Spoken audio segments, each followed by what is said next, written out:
remember a big kind of pivotal moment for me was the first application I saw, and just hearing about this person's life and why they needed a dog and why they wanted a dog, because I don't think I fully understood what this was all about until I got that piece.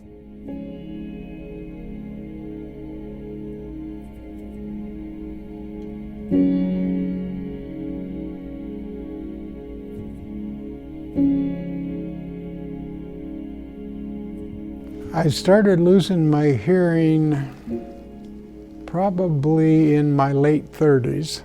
It's disconcerting when you have a loved one that's lost their hearing, but it's also frustrating as a person that's with them, or a caretaker, if you will, because there's so many misunderstandings because they're not heard. There's so much frustration because they're not heard. I'm only hearing correctly what the person's saying about 40% of the time. You feel uncertain whether you're really understanding them correctly. You know, it's like, what's your favorite thing for breakfast? Actually, I like blue as my favorite color.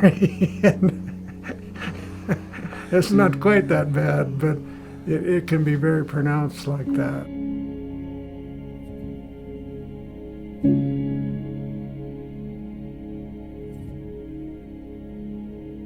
Parker was born typically developing. He was meeting all of his developmental milestones. He said ball and mama and dada and all those things. And then at 15 months old, he went to the doctors and ran a fever of 104.5 that night. From that day on, he lost all social skills, all language. And all of a sudden, I had this little baby who screamed all the time. We went through so many medical tests because we thought, he has to be in pain. Something is wrong with my baby.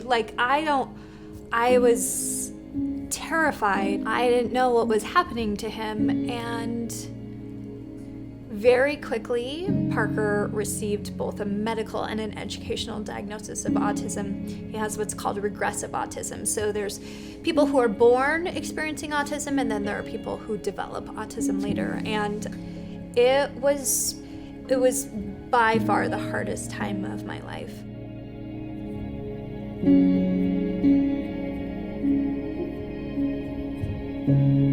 My name's Sean Dugenstrau. I'm a 5th grade teacher here at Hillside Elementary in Eagle Point, Oregon, and I've been working with Dallas for just about a year now. My passion has always been to mentor and just be kind of a guiding presence for students and children. I always wanted a dog, and the administration heard about it and said, we want you to have a classroom dog. And so I contacted Dogs for the Deaf. 8 months after I contacted them, they said, we have a dog for you. His name is Dallas. Would you like to accept? I just took a chance and said, yeah, well, of course we'll accept it.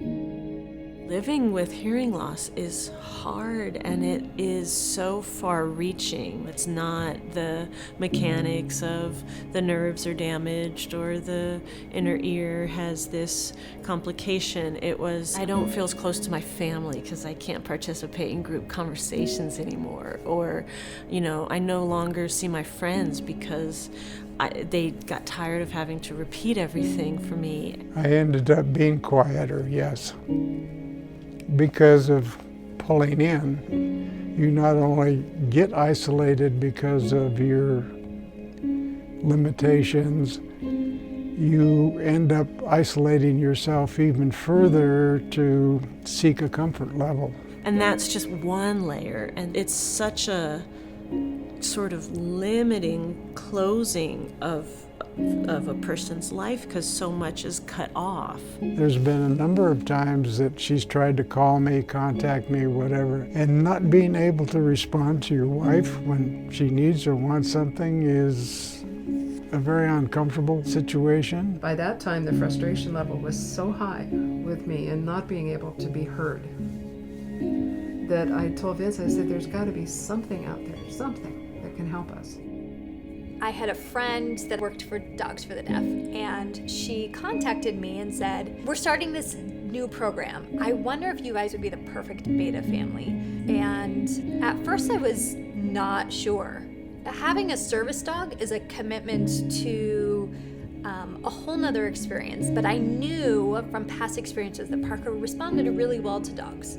I said, sure, we'll try it. If it works out for them and it works out for us, then maybe it's meant to be. At one point, they said, "This is Ian," and did this introduction. I burst into tears when I first met him. A day in the life of Dallas it's different every day because the students have different needs. He realizes that when he puts the vest on, he's at work and he has different expectations. At home, he likes to be more playful, whereas in the classroom, he's kind of expected to be more calm and therapeutic for all the students around him. He's the one teacher assistant that gives that unconditional love no matter what. When they come in the door, Dallas is ready to give on that love, and it doesn't matter if he's meeting a struggling student or an achieving student. Dallas will come and meet them where they're at. Dallas is a part of our classroom family. He makes us stronger together.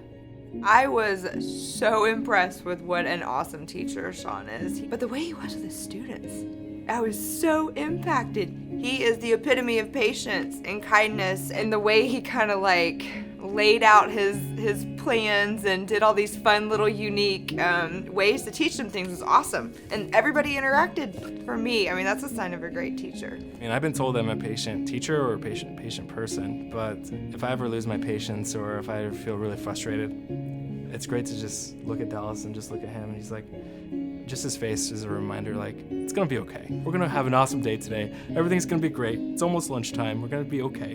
Dallas has just had such an impact with the kids, with the students, with the faculty. If we had a dog like Dallas in every classroom, the world would be different, and for the better. We waited and we waited, and finally Vince called me and he said, "I think the world has stood still." "Why is that?" He says, "They found a dog."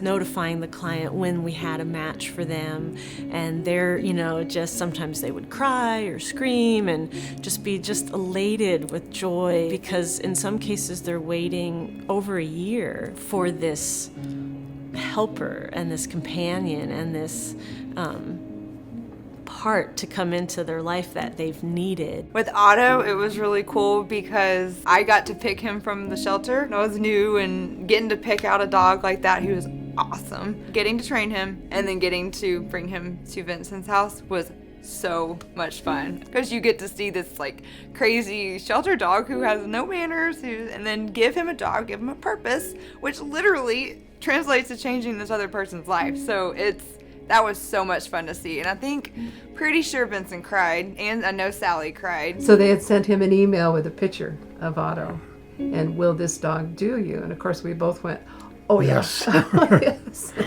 Absolutely. I was ecstatic. Okay, I can have a dog again. He can be a part of my everyday life wherever I go, and he will help me out with my hearing needs. That picture just, boom, it's like, hell yes, I'll take that dog. Come on in. Yeah. Well, my favorite thing to do is build, especially build transformers and making them actually work. I get to use my creativity to put into an idea, because it allows me to do anything. Well, not anything, but some things. All I wanted was to put Parker in a bubble. Self-contained classrooms and special buses, and I really didn't see a future for Parker outside of living with his dad and I forever. And then people with autism came into my life, and parents of older kids came into my life and gave me a vision for something that could be different for Parker. Hearing his stories, through Emily's eyes, she is so supportive. I have high expectations for this little boy. We tell him and remind him all the time, you can do anything. You've got this. We don't let anything in life define us and tell us what we can or cannot do. She teaching him to reach for the moon, reach for the stars, making him feel as good as he can. And then with Ian coming in there and totally just transforming his life was so awesome. Mom told you had autism, and what does that mean? It means I have a hard time doing stuff that I don't like. Get stressed out really easily. And now I'm different. And he helps me. He's been a friend, he's been a partner, he's been a companion, he's been a door opener for social situations. If you have a cute dog, people are going to talk to you more than they would otherwise. You can't help but smile and feel good. And then it makes you emotional. There's been times where I go home, like, first night of placement, and I'll cry because, you see, oh my God, I'm going to cry.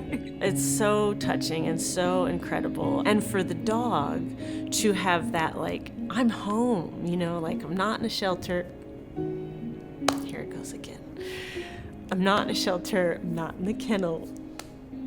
To have like a bubbly, happy, fun dog like Otto, to be able to like take him everywhere, and it's like it gives them so much confidence, and to be a part of that's huge. Sorry, geez. You'd think after 13 years, because it never becomes less important.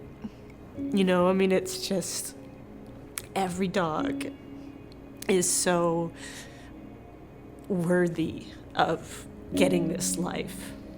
And every client is so in need of this help and this empowerment, and this link to more independence and more peace of mind. And to say it's rewarding is an understatement. It just feels like an honor to see that happen for both the dog and the client.